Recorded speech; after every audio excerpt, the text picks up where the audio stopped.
As a Mumbai boy, it's so nice to be at this amazing esteemed platform because my beginnings wouldn't have been as impossibly different as they could have been. I come from a family of doctors where they didn't know the F of fashion and they probably still don't know as yet. People ask me, how did you become a designer? And my pat reply is that the nurse dropped me on my head.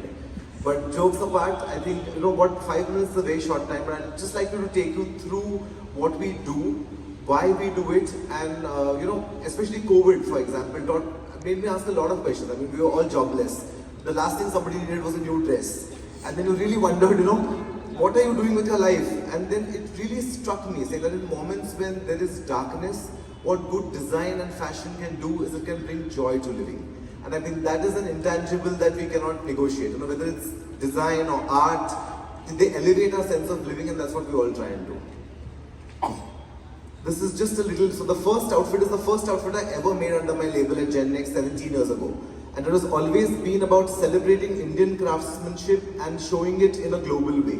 So what I firmly believe in is taking what is traditional techniques, whether it's Ari, it's Zardozi, it is cutwork, applique, taking all of those, telling stories through clothes. So something may be inspired by, poisonous creatures, something is inspired by the tulip mania in Amsterdam in the 17th century, something could be inspired by geometry. There's a story, there's one inspired by the textiles of South Pacific communities.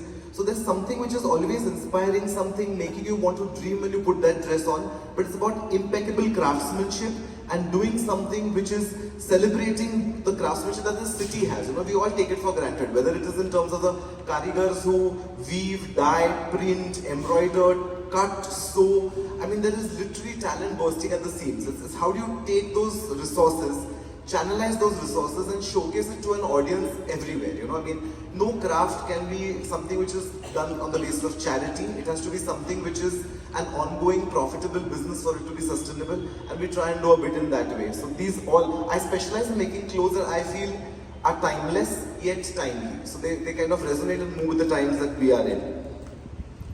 That's of course the runway and the couture line, but we all know we can't kind of be living for a party dress or a special occasion all the time. So this is what is our elevated essentials line. I mean, why elevated essentials? Because we're trying to make the joy of living every day feel even more elevated.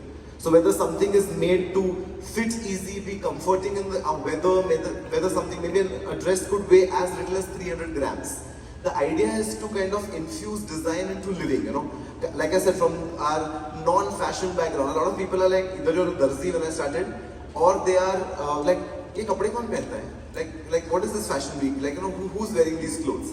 This line is, I believe, a bridge between the fantasy or what could be seen in a certain context and then building it further for everyday living. Sorry. Being in India, we can't escape, I think the bloodline and the thrust behind fashion really is festive wear. The idea again with festive wear, it's very hard to reinvent the needle because a sari is a sari, a kurta is a kurta, a lehenga is a lehenga.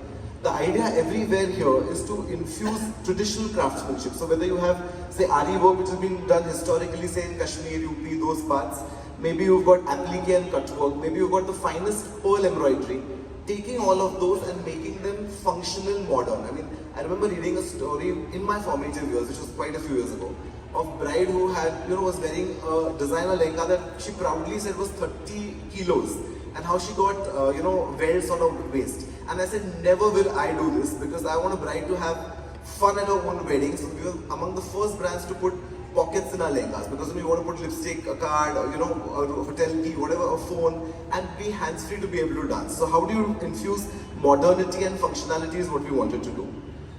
Being from Bombay, I think it's also hard to disassociate the influence that fashion and film go together. So some of the people wearing clothes, but it's not just about naming celebs.